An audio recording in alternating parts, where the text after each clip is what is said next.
قرآن قرآن قرآن کی روشنی، قرآن کی روشنی۔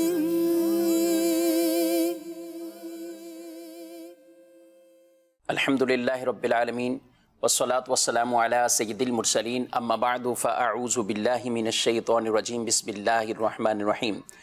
الصلاة والسلام علیک یا رسول اللہ وعلی آلک واصحابک یا حبیب اللہ، الصلاة والسلام علیک یا نبی اللہ وعلی آلک واصحابک یا نور اللہ۔ مدنی چینل کے ناظرین، سلسلہ شان نزول لے کر ایک بار پھر آپ کی خدمت میں حاضر ہوئے ہیں۔ اللہ کریم رب العزت جل وعلا ہم سب کو قرآن مجید، فرقان حمید اور احادیث طیبہ کی تعلیمات کے مطابق زندگیاں گزارنے کی توفیق عطا فرمائے۔ ہمارے پیارے نبی صلی اللہ تعالی علیہ وآلہ وسلم کا فرمان معظم عالی شان ہے کہ جو شخص جمعۃ المبارک کو 100 مرتبہ مجھ پر درود بھیجے، اللہ اس کی 100 حاجتوں کو پورا فرماتا ہے، اور ان میں سے 30 حاجتیں دنیا کی اور 70 حاجتیں آخرت کی اللہ اپنی رحمت سے پوری فرما دے۔ اللہ کریم ہم سب کو کثرت سے درود پاک پڑھنے کی توفیق عطا فرمائے۔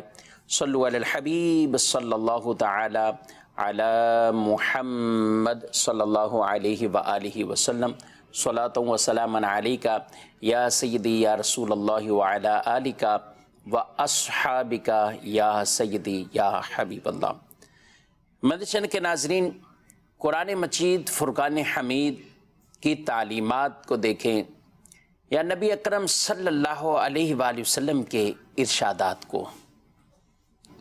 المختصر کے شریعت مطہرہ نے، اسلام نے، دین نے جہاں مردوں کے حوالے سے بہت سے حقوق اور بہت سے احکامات بیان فرمائے ہیں، وہیں عورتوں سے متعلق بھی بہت سی چیزوں کو، بہت سے احکامات کو بیان فرمایا ہے۔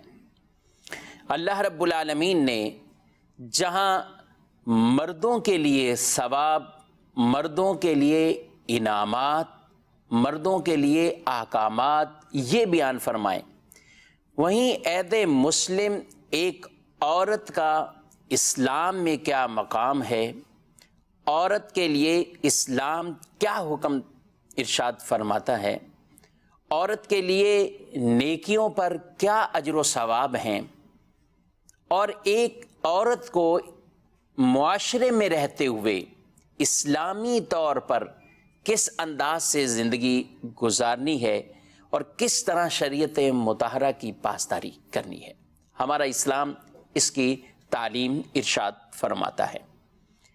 نبی کریم صلی اللہ علیہ وآلہ وسلم کی بارگاہ میں کچھ خواتین حاضر ہوئیں اور انہوں نے کچھ سوالات کیے، اور اس کے جواب میں اللہ رب العالمین نے قرآن پاک کے اندر جن آیات مبارکہ کو نازل فرمایا، جو حکم نازل ہوئے، تو ان آیات کا انشاءاللہ العزیز آج شان نزول، پس منظر اور وہ آیات مبارکہ اور ان کا ترجمہ، تشریح کچھ انشاءاللہ سننے کی سعادت حاصل کریں گے۔ آپ بالکل سلسلے کے آخر تک ہمارے ساتھ رہیں اور اس موضوع کو، اس ٹاپک کو پورا سننے کی کوشش کریں۔ انشاءاللہ العزیز بہت سی چیزیں وہ ہمیں سیکھنے سمجھنے کو بھی ملیں گی، اور جہاں عورتوں سے متعلق احکامات ہیں، مردوں سے بھی متعلق اس حوالے سے کیا ارشادات ہیں، تعلیمات ہیں، وہ بھی انشاءاللہ سیکھنے سمجھنے کی سعادت نصیب ہوگی۔ ابتداً اس آیت مبارکہ کا شان نزول، حضرت اسماء بنت عمیس رضی اللہ تعالی عنہا جب اپنے شوہر حضرت جعفر بن ابی طالب ان کے ساتھ حبشہ سے واپس آئیں، تو حضرت اسماء رضی اللہ تعالی عنہا انہوں نے ازواج مطہرات سے جا کر کچھ سوالات پوچھے اور ان سے کہا کہ کیا عورتوں سے متعلق بھی قرآن میں کچھ نازل ہوا ہے؟ تو انہوں نے کہا کہ نہیں۔ تو حضرت اسماء رضی اللہ تعالی عنہا نبی کریم صلی اللہ علیہ وآلہ وسلم کی بارگاہ میں حاضر ہوئیں اور عرض کیا، یا رسول اللہ صلی اللہ علیہ وآلہ وسلم، عورتیں تو بڑے نقصان میں ہیں، عورتیں تو بڑے نقصان میں ہیں۔ ارشاد فرمایا کیوں؟ عرض کی ان کا ذکر قرآن پاک میں خیر کے ساتھ ہوتا ہی نہیں ہے جیسے مردوں کا ہوا ہے، ان کا نہیں ہوا، تو عورتوں پر تو ایک طرح کا یہ نقصان ہے، ان کا ذکر نہیں آیا۔ تو اس پر یہ آیت کریمہ اللہ رب العالمین نے نازل فرمائی اور اس آیت مبارکہ میں مردوں کے ساتھ ساتھ عورتوں کی بھی صفات، عورتوں کے مراتب، مقام اور کیا اللہ نے ان کے لیے اجر و ثواب تیار کیا ہے، انعام کیا بیان فرمایا ہے، ان چیزوں کو ذکر فرمایا گیا ہے۔ آیت مبارکہ سماعت کرنے سے پہلے میں یہ عرض کرتا چلوں مدنی کے ناظرین، قرآن مجید فرقان حمید میں بالعموم جو احکام ہیں وہ اگرچہ مذکر کے صیغوں کے ساتھ یعنی مردوں سے متعلق وہ بیان ہوئے، لیکن اس کے اندر عورتیں بھی شامل ہیں، الا یہ کہ وہ باتیں خاص مردوں کے لیے ہی ہوں تو پھر وہ مردوں سے متعلقین ہیں، لیکن اوورآل جو احکامات ہیں تو وہ اگرچہ مردوں سے متعلق خطاب ہوا ہے لیکن ان سے مراد وہ عورتیں بھی ہیں اور عورتوں کو بھی ان سے مراد لیا گیا ہے۔ اب جیسے قرآن نے کہا نماز پڑھو، تو نماز کا حکم آیا تو یہ نماز کے لیے مردوں کے لیے بھی ہے اور یہی حکم عورتوں کے لیے بھی ہے۔ قرآن مجید فرقان حمید نے زکوٰۃ کا حکم دیا تو مردوں کے لیے بھی ہے، یہی حکم عورتوں کے لیے ہے۔ لیکن اگرچہ میں عرض کر رہا ہوں کہ وہ وہاں پر تذکیر کے مذکر کے صیغے ہیں، مردوں سے خطاب ہے، لیکن اس میں عورتیں بھی شامل ہیں، الا یہ کہ جو خاص احکام ہیں ہی مردوں سے متعلق وہ ایک جدا بات ہے۔ تو یہاں اس آیت مبارکہ میں پھر بھی اللہ رب العالمین نے مردوں کے ساتھ ساتھ عورتوں کے بھی ان باتوں کو اور ان عورتوں کا کیا مقام مرتبہ ہے اللہ نے ان چیزوں کو بیان فرمایا ہے۔ آئیے آیت مبارکہ سنتے ہیں۔ 22ویں پارے میں سورہ احزاب کے اندر اللہ جل شانہ ارشاد فرماتا ہے، بسم اللہ الرحمن الرحیم، ان المسلمین والمسلمات والمؤمنین والمؤمنات والقانتین والقانتات والصادقین والصادقات والصابرین والصابرات والخاشعین والخاشعات والمتصدقین والمتصدقات والصائمین والصائمات والحافظین فروجهم والحافظات والذاکرین اللہ کثیرا والذاکرات اعد اللہ لهم مغفرتا واجرا عظیما۔ اللہ رب العالمین ارشاد فرماتا ہے، بے شک مسلمان مرد اور مسلمان عورتیں، ایمان والے مرد اور ایمان والی عورتیں، فرما بردار مرد اور فرما بردار عورتیں، سچے مرد اور سچی عورتیں، صبر کرنے والے مرد اور صبر کرنے والیاں، عاجزی کرنے والے اور عاجزی کرنے والیاں، خیرات کرنے والے مرد اور خیرات کرنے والیاں، روزے رکھنے والے مرد اور روزے رکھنے والی عورتیں، اپنی پارسائی کی حفاظت کرنے والے اور حفاظت کرنے والیاں، اللہ کو بہت یاد کرنے والے مرد، اللہ کا ذکر زیادہ کرنے والے مرد اور بہت یاد کرنے والیاں، یہ سب عورتوں کا بھی ذکر ہوا۔ پھر انعام کیا اللہ نے ارشاد فرمایا، اعد اللہ لہم مغفرتا واجرا عظیما، اللہ نے ان کے لیے مغفرت اور بہت بڑا اجر ان کے لیے تیار فرمایا ہے، ان کے لیے ثواب اللہ رب العالمین نے رکھا ہے۔ اس آیت مبارکہ میں وہ خواتین جو بارگاہ رسالت صلی اللہ علیہ وآلہ وسلم میں آ کر عرض کرتی ہیں کہ ہمارے متعلق قرآن پاک میں ذکر نہیں آیا، ہم تو نقصان میں ہیں، لیکن اللہ رب العالمین نے اس آیت کے اندر ان خواتین اور ان عورتوں کا بھی ذکر فرمایا ہے، جہاں ان مردوں سے متعلق رب تعالیٰ نے ان مردوں کے اوصاف کو بیان کیا ہے۔ مسلمان مرد ہیں تو مسلمان عورتیں، ایمان والے مرد اور ایمان والی عورتیں۔ مدنی چینل کے ناظرین، مسلمان اور مومن، اسلام اور ایمان یہ ایک ہی چیز ہے، اس میں باہمی طور پر کوئی فرق نہیں ہے۔ ہاں البتہ اگر لغت کے اعتبار سے اس کو دیکھا جائے تو معنی کے اعتبار سے فرق ہے، لیکن اپنی حقیقت کے اعتبار سے، اصطلاح کے اعتبار سے، شریعت کے اعتبار سے ان میں فرق نہیں ہے۔ جو مسلمان وہ مومن اور جو مومن وہ مسلمان، تو ان میں باہمی طور پر کوئی ایسا فرق نہیں ہے۔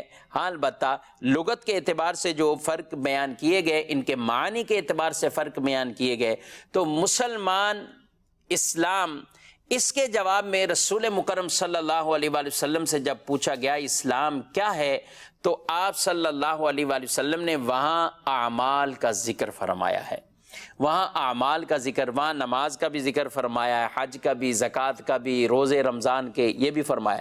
جہاں ایمان پوچھا گیا تو وہاں آپ صلی اللہ علیہ وسلم نے ایمانیات، قلبی تصدیقات کا ذکر فرمایا ہے، یعنی تم ایمان لاؤ اللہ پر، آخرت کے دن پر، رسولوں پر، کتابوں پر، تو وہاں یہ چیزیں ارشاد فرمائی گئی ہیں۔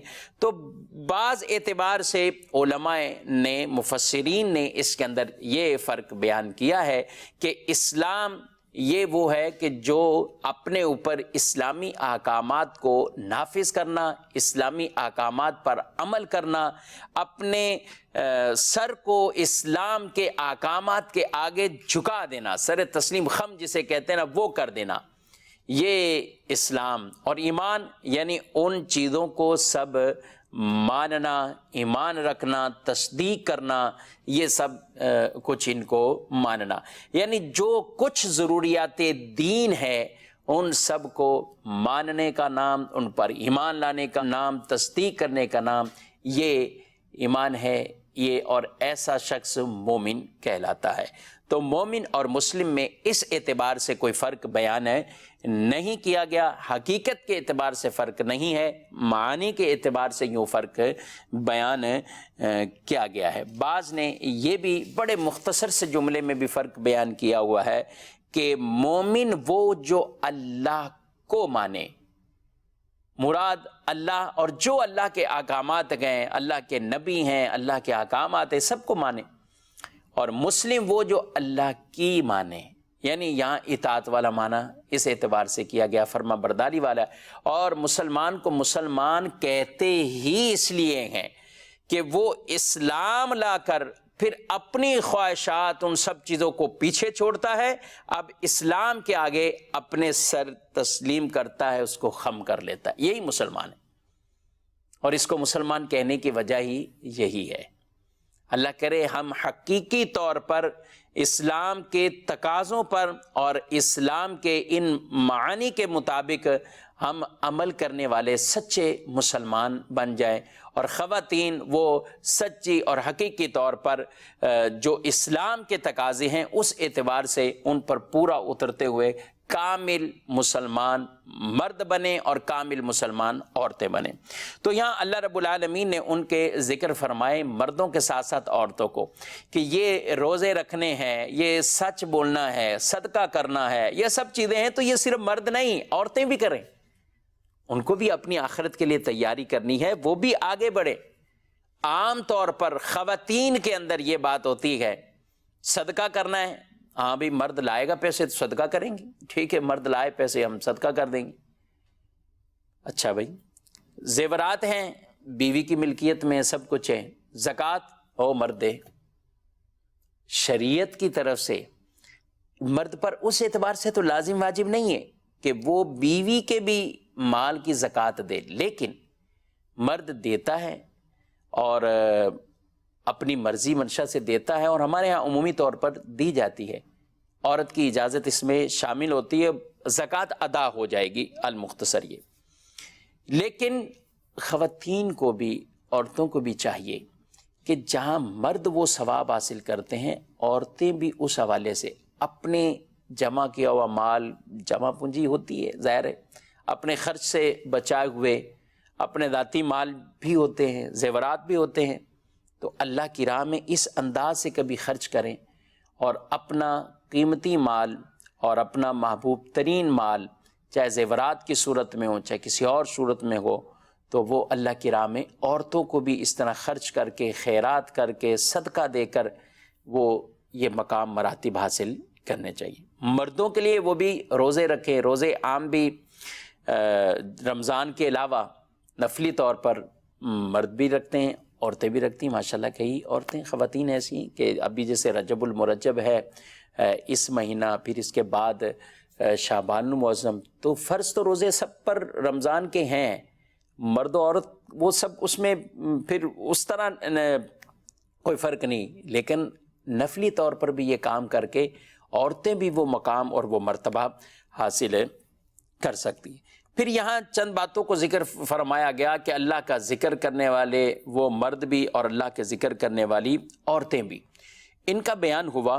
ساتھ ساتھ اللہ رب العالمین نے ان عورتوں کے لیے کیا اجر رکھا ہے اللہ کا ذکر کرنے میں، یہ بھی آپ کو ایک حدیث عرض کروں۔ رسول اللہ صلی اللہ علیہ وسلم کی بارگاہ میں عورتیں کچھ پہنچیں اور انہوں نے عرض کی، یا رسول اللہ صلی اللہ علیہ وسلم، مرد اللہ کی راہ میں جہاد میں شریک ہو کر فضیلت لے گئے، اور ہمارا تو کوئی ایسا عمل نہیں ہے جسے بجا لا کر ہم مجاہدین کا درجہ حاصل کر سکیں۔ اللہ اکبر۔ یہ عورتوں کے نیکی کے اعتبار سے جذبات دیکھیے کہ وہ بھی نیکی کے اندر سبقت لے جانے میں، آگے بڑھنے میں، اللہ کی عبادت بجا لانے میں، وہ یہ سوچتی تھی کہ مرد تو یہ کام بھی کر لیتے ہیں، ہم کیسے آگے بڑھیں، کون سی نیکی والے عمل کریں۔ تو رسول اللہ صلی اللہ علیہ وسلم کی بارگاہ میں جب یہ حاضر ہوئیں تو انہوں نے عرض کی، تو اللہ کے رسول صلی اللہ علیہ وآلہ وسلم نے ارشاد فرمایا، تم میں سے جو اپنے گھر ٹھہری رہے وہ ان مجاہدین کا درجہ پائے گی جو اللہ کی راہ میں جہاد کرتے ہیں، جو اللہ کی راہ میں جہاد کرتے ہیں۔ تم میں سے جو اپنے گھر ٹھہری نہیں وہ ان مجاہدین کا درجہ پائیں گی۔ یہ عورت کے لیے کیوں بیان فرمایا؟ یہ عورت کی عصمت، عورت کی پاک دامنی، پارسائی، اس کی حفاظت کے لیے شریعت نے یہ حکم دیا ہے۔ شریعت مطہرہ اسلام عورت کے لیے بہت بڑا محافظ ہے، عورت کے لیے محافظ ہے کہ اس کی طرف کوئی بری نظر سے نہ دیکھے۔ مدنی چینل کے ناظرین، اس سے کوئی یہ نہ سمجھے کہ عورت کو کیا ایک کوٹھڑی میں بند کر دیا، عورت کو کیا گھر کے گویا کہ پنجرے میں بند کرنا مقصود ہے۔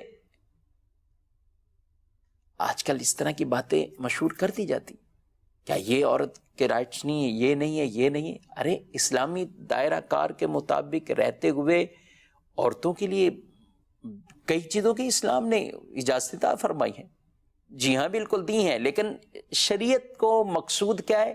عورت کی حفاظت بھی ہو، عورت کی پارسائی کی حفاظت ہو۔ ہمارے پاس کوئی قیمتی چیز ہے تو مدنی چینل کے ناظرین اسے عام شاہراہوں پہ، بازار گلیوں میں اس طرح کوئی لے کے گھومتا نہیں۔ کسی کے پاس بڑے اچھے اچھے ہیرے ہوں، جواہرات ہوں، زیورات ہوں۔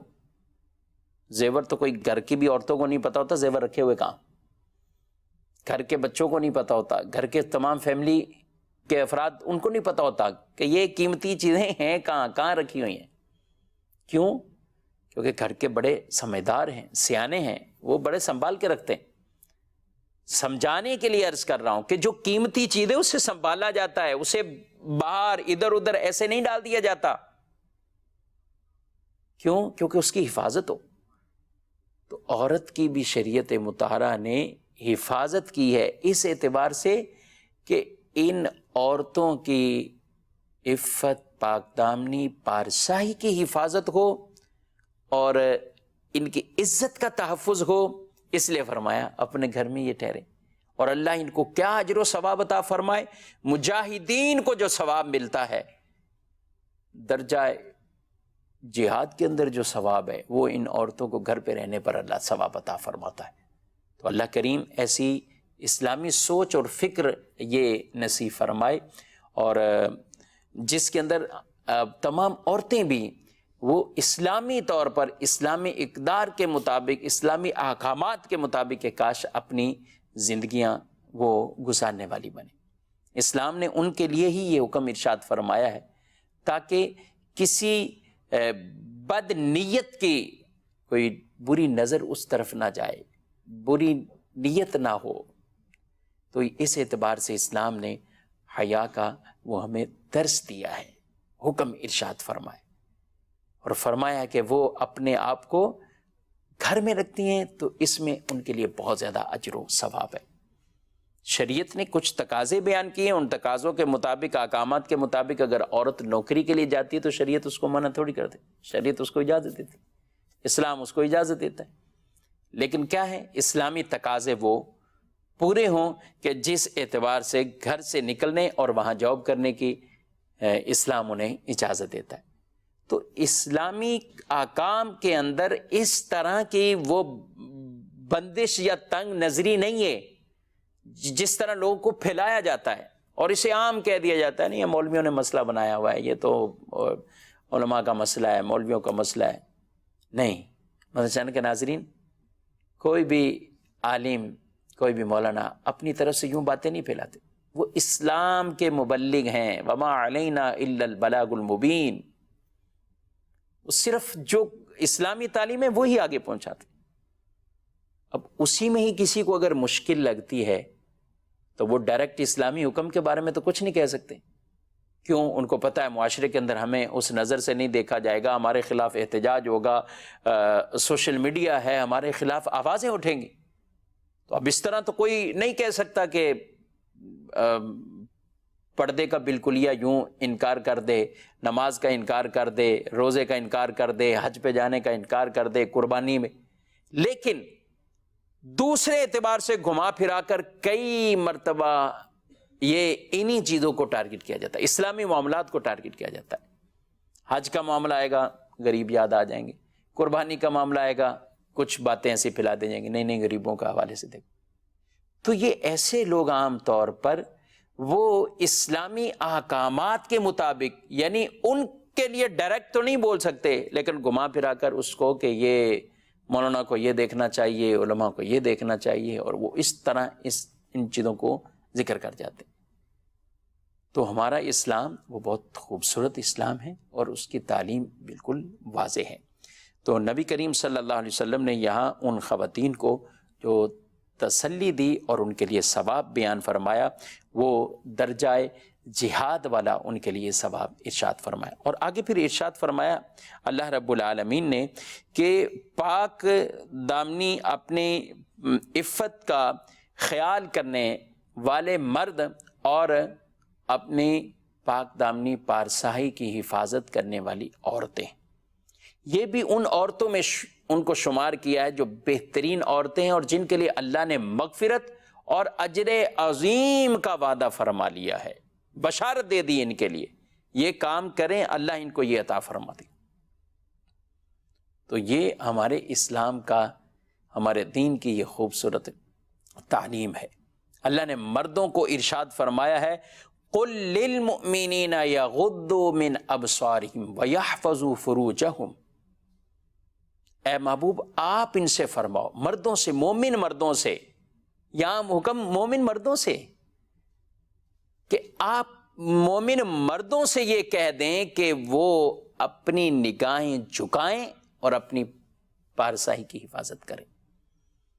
وَقُلْ لِلْمُؤْمِنَاتِ يَغْضُضْنَ مِنْ أَبْصَارِهِنَّ وَيَحْفَظْنَ فُرُوجَهُنَّ. آپ مومن عورتوں سے بھی یہ کہیے کہ یہ اپنی نگاہیں جھکائیں اور اپنی پارسائی کی حفاظت کریں. یا ایھا النبی قل لازواجک وبناتک ونساء المؤمنین. اس آیت مبارکہ میں فرمایا نبی اپنی ازواج، اپنی بیویوں سے کہہ دیں، اپنی بیٹیوں سے کہہ دیں، اور مسلمان عورتوں سے کہہ دیں، ایمان والوں کی عورتوں سے کہہ دیں۔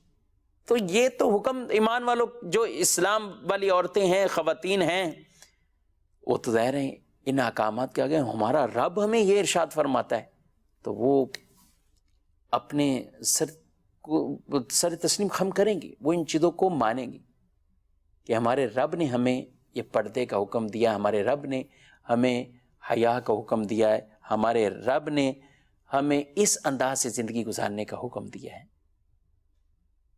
اللہ اکبر۔ بی بی فاطمہ رضی اللہ تعالی عنہا خاتون جنت، نبی پاک علیہ السلام کی لاڈلی شہزادی،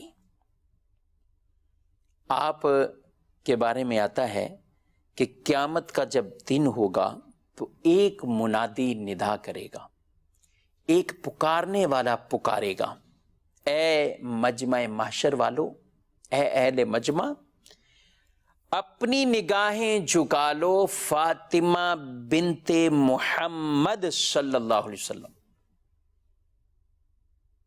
کا پل صراط سے گزرنا ہونے والا ہے۔ اس وقت محشر کے میدان میں یہ اعلان ہوگا، اپنی نگاہیں جھکاؤ، فاطمہ بنت محمد کا یہاں سے گزرنا۔ کیسی ان کی حیات تھیں اور ان کی تعلیمات، وہ بھی ہمارے سامنے ہیں۔ نبی کریم صلی اللہ علیہ وآلہ وسلم نے صحابہ سے فرمایا، اے میرے صحابہ، تم راستوں میں نہ بیٹھا کرو، راستوں میں نہ بیٹھا کرو۔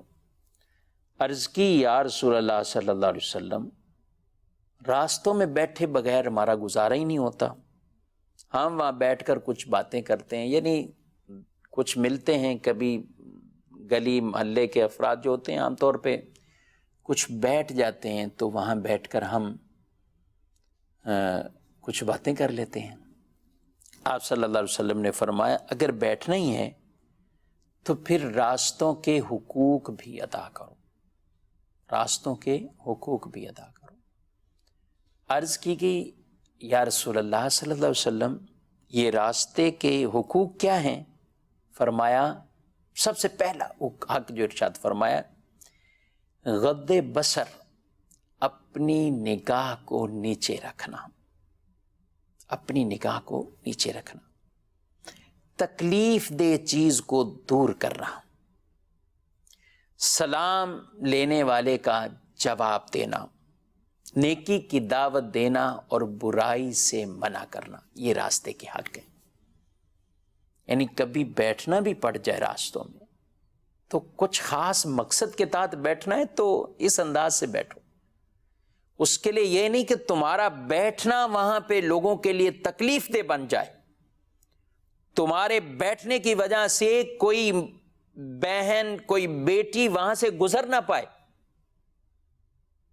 اور یہ معاشرے کے اندر بدترین وہ لوگ ہیں کہ جو راستوں کو اس وجہ سے روک کر بیٹھ جاتے ہیں، بظاہر کوئی کناتے نہیں لگاتے، وہ کوئی ایسی آڑ بنا کر راستہ نہیں روکتے، لیکن ان کی تیکھی اور بری نظریں ہوتی ہیں جو گزرنے والی خواتین کے لیے شرم و حیا کا باعث بنتی اور وہ اپنا راستہ تبدیل کر لیتی۔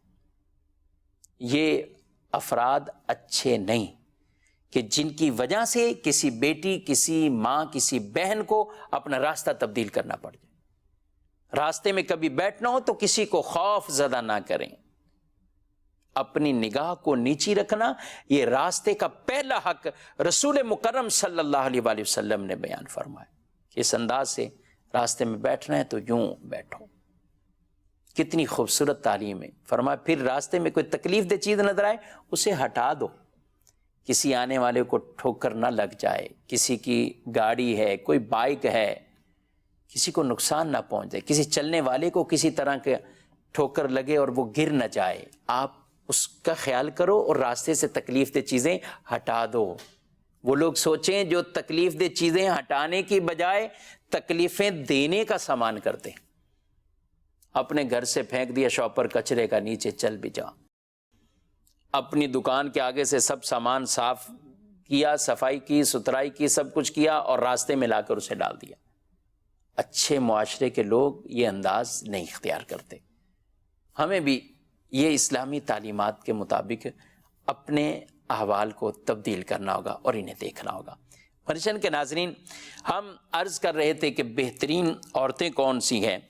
ایک حدیث پاک میں نبی کریم صلی اللہ علیہ وآلہ وسلم نے جہاں بہترین عورتوں کے حوالے سے اتنی تعلیمات ارشاد فرمائی ہے، وہاں ہم چند باتیں اور بھی ایسی عرض کریں گے کہ جن کی وجہ سے رسول اللہ صلی اللہ علیہ وسلم نے ان اعمال کی وجہ سے ناراضگی کا اظہار فرمایا، اور ایسی عورتوں سے ناراضگی کا گویا کہ اظہار فرمایا۔ ان کا بیان کرنے کا مقصد بھی یہ ہے کہ مرد ہوں یا عورتیں ہوں، ان اعمال سے اپنے آپ کو وہ جان چھڑائیں، ان اعمال سے اپنے آپ کو نکالیں۔ آپ صلی اللہ علیہ وآلہ وسلم کی ایک حدیث پاک ہے جس میں ارشاد فرمایا گیا ہے کہ کچھ لوگ ایسے ہیں جن کو میں نے نہیں دیکھا، یعنی وہ ہمارے زمانے میں نہیں ہیں۔ ان میں کون سے لوگ ہیں اور کون سی عورتیں ہیں ایسے؟ مردوں سے متعلق تو یہ فرمایا کہ ان کے پاس ایسی جو ہے وہ کوڑے ہوں گے جن سے وہ لوگوں کو ماریں گے، حق طریقے سے لوگوں کو ماریں، لوگوں کو سزائیں دینا اور یہ معاملات کرنا۔ یہ اس زمانے میں ایسے نہیں تھے۔ آگے فرمایا کہ اور ایسی عورتیں، فرمایا کچھ ایسی عورتیں ہوں گی کہ جن کے سر اونٹنی کی کوہان کی طرح ہوں گی، اور فرمایا کہ وہ ایسی ہیں کہ لباس پہن کر بھی بے لباس ہوں گی۔ وہ عورتیں جو لباس پہننے کے باوجود بے لباس ہوں، گویا کہ برہنہ، مائل کرنے والی اور مائل ہونے والی ہوں۔ وہ مائلات بھی ہیں، وہ ممیلات بھی ہیں، مائل کرنے والی بھی ہیں اور مائل ہونے والی بھی ہیں۔ فرمایا ان کے سر موٹی اونٹنیوں کی کوہانوں کی طرح ہوں گے، اور آگے فرمایا کہ وہ نہ جنت میں جائیں گی نہ جنت کی خوشبو پائیں گی، حالانکہ اس کی خوشبو دور دور تک آتی ہو، دور دور تک آتی ہو۔ یہ عورتوں سے متعلق ارشاد فرمایا۔ کپڑے پہن کر بھی بے لباس ہونا مراد، یا تو کپڑے ہی ایسے باریک پہننا کہ جس سے جسم واضح نظر آتا ہو، یا کپڑے ہی آدھے پہننا، ستر کی چیزوں کو نہیں چھپانا۔ اور آج ہم معاشرے میں یہی برقع مائنس ہوا، پردہ مائنس ہوا تو کئی چیزیں داخل ہو گئیں، لباس چھوٹے ہو گئے، آستینیں ختم ہو گئیں، تنگ اور چست لباس ہو گئے، شرٹیں قمیضیں چھوٹی ہو گئیں، اور یہ جتنے سارے پردے کے معاملات تھے سب کچھ پردہ ہم نے کھڑکیوں کو کرا دیا۔ دروازوں پہ خوبصورت پردے ہیں، کھڑکیوں پہ خوبصورت پردے ہیں، گاڑی ہو تو اس پہ بھی پردہ ہے، گاڑی کو تو چھپا لیا ہم نے، کسی کی نہ نظر پڑے نہ نظر لگے، نہ گاڑی پہ کوئی خراش آئے، چھپا لیا ہم نے۔ لیکن جس چیز کو چھپانا تھا وہ واضح رکھی، وہ بے لباس کر دی۔ تو رسول اللہ صلی اللہ علیہ وسلم فرماتے ہیں کہ ایسے لوگ میں اپنے زمانے میں تو نہیں دیکھ رہا، لیکن آئیں گے ایسے زمان آگے۔ آج ہم دیکھیں تو اس طرح کی ہمیں کئی چیزیں نظر آئیں گی۔ آپ صلی اللہ علیہ وآلہ وسلم نے ان کے لیے فرمایا کہ جنت میں نہ جائیں گی اور نہ جنت کی خوشبو بھی نہیں سونگیں گی، خوشبو بھی جنت کی انہیں نہیں آئے گی۔ اللہ کریم ہمیں عقل سلیم عطا فرمائے، مسلمان عورتوں کو ان اسلامی تعلیمات کو دیکھنے کی توفیق عطا فرمائے۔ ایک صحابیہ رضی اللہ تعالی عنہا ایک جنگ کے موقع پر اپنے آپ کو پورا لپیٹ کر پردے کی حالت میں آپ میدان کی طرف بڑھ رہی ہیں، تو کسی نے ان سے کہا کہ آپ کا بیٹا شہید ہو گیا، بیٹا شہید ہو گیا۔ اور کسی نے حیرت کی کہ حیرت ہے، بیٹا شہید ہو گیا ہو اور خود پردے کے اندر، خود اپنے آپ کو ڈھانپا ہوا ہے۔ یہ کوئی پردہ پھینک دینا، چلانا، پیٹنا، یہ اس طرح کے معاملات کچھ نہیں کر رہی، اور حیرت ہے بالکل اپنے آپ کو ڈھانپ کر میدان کی طرف جا رہی۔ تو انہوں نے جو جواب دیا نا، جو مسلمان عورت کے لیے، بیٹی کے لیے، بہن کے لیے یہ تعلیم ہے۔ فرمایا میرا بیٹا فوت ہوا ہے، میری حیا فوت نہیں ہوئی، میری حیا فوت نہیں۔ بیٹا تو فوت ہوا ہے، حیا فوت نہیں۔ یہ جملہ ہے، روایتوں میں سے بیان کیا، یہ ہمارے لیے رہنما جملہ ہے۔ اور خود نبی پاک علیہ السلام کی حدیث ہے، جب حیا ہی فوت ہو جائے ففعل ما شئت، پھر کر جو تیری مرضی۔ حیا یہ ایمان کے حصوں میں سے، ایمان کی شاخوں میں سے شاخ ہے، ایمان کے حصوں میں سے ایک حصہ ہے، اسے ایک جز کہا گیا ہے۔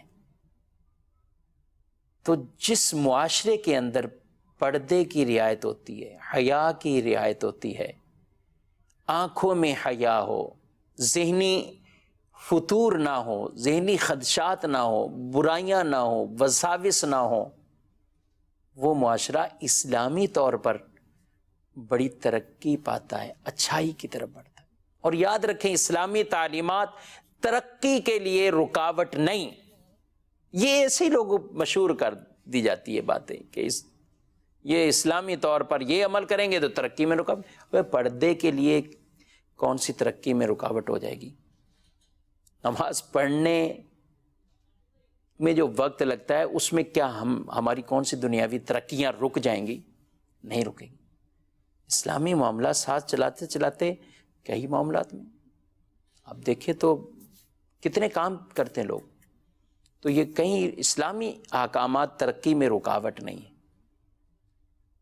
لیکن اسلام جو تقاضے دیتا ہے اس پر ہمیں عمل بھی کرنا ہے۔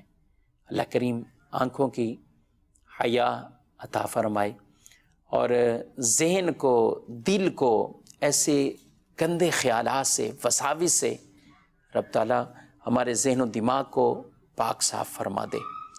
ہمارے ذہن میں تصورات آئیں تو اچھے آئیں، وساوس خیالات برے نہ آئیں، اچھے تصورات میں ہم گم رہیں۔ اے کاش یہ نگاہیں خوف خدا میں رونے والی بن جائیں، اور دل خوف خدا اور رسول اللہ صلی اللہ علیہ وسلم کے عشق میں مچلنے والا بن جائے۔ اللہ کریم مردوں کو بھی اسلامی تعلیمات اور عورتوں کو بھی اسلامی تعلیمات پر عمل کی توفیق عطا فرمائے۔ مدنی چینل دیکھتے رہیے۔ قرآن